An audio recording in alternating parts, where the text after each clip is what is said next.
for the strong leader that you are. Thank you, Deborah, for the gracious lady that have done so much to bring this moment to the center of attention. We have gathered here today to celebrate the work and the memory of one of the world's greatest leaders, Dr. Martin Luther King, Jr. He was just an ordinary man who was thrust into the front of a movement, a man who became all too familiar with the pains of suffering and injustice. And I want to acknowledge all the people here today whose contributions have made this statue possible. And that's including the late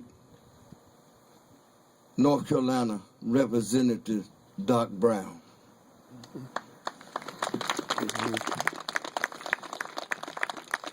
I also want to acknowledge the little people, the children of farmers in rural America, the children of welfare mothers in public projects, those both living and dead, the forgotten, the unnamed, and some of them are in this audience today.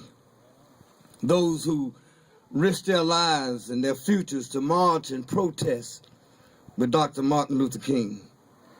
Those who were mostly unrecognized, who left their homes and their college classrooms. Alarming parents and loved ones who feared for the safety and the well-being of their children. Yet they dared to, despite the risk of joining Martin Luther King's nonviolent movement, so that you and I and future generations might enjoy the freedom and the pursuits of dreams and goals that we never imagined. I was among some of them marching in the streets of Durham, North Carolina, to integrate the movie theater to bring us from upstairs to wherever we want to sit.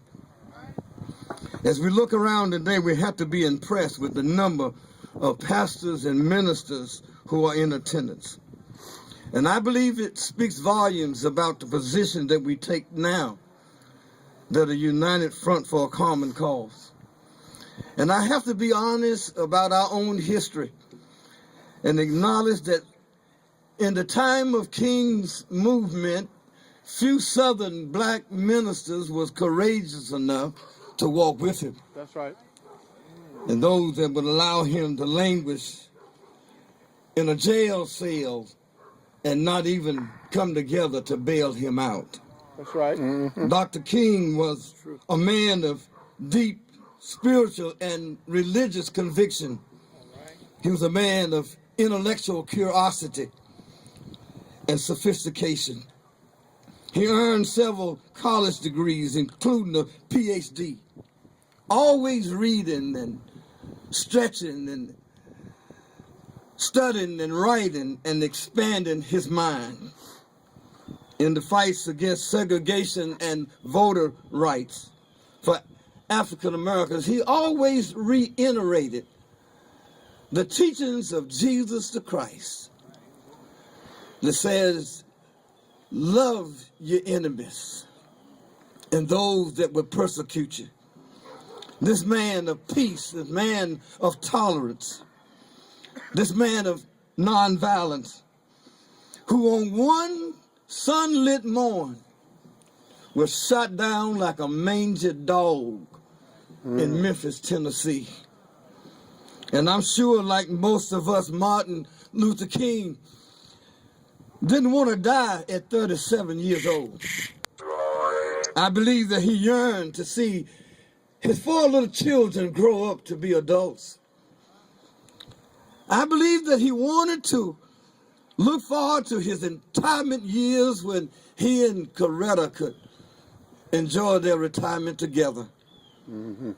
How awesome it would have been for him to see the Williams sisters become tennis champions. How magnificent it would have been for him to see Nelson Mandela walk out of prison. to see the first African-American man become president of the United States of America, to see Barack Obama stand and take the hits that he's taking. Who would have thought some 50 years later that here in America, here in the state of North Carolina, in a county that lays claim to first and freedom, that we would still be engaged in a battle for our inalienable rights. Talk it. Tell it. That Martin King and others marched and had dogs sicked on them and hoses turned on them. You can't stand idly by again in this time in history and just be an observer. No, sir. You can't throw up your hands and wait for others to fight your battle. No, sir. Amen. You can't wait for the defining time. You can't wait until the parameters have been set. Come on. You can't wait till the policies are in place and all the backroom deals have been made. Come on. No, you to borrow a phrase from the Shakespearean plot.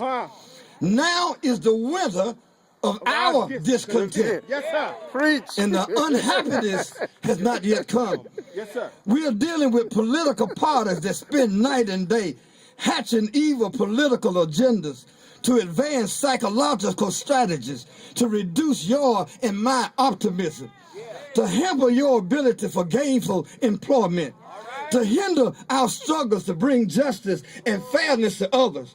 They are busy stealing and deferring our dreams, paying you the lowest wages possible, taking away your rights to vote, doing all they can to hinder your Social Security.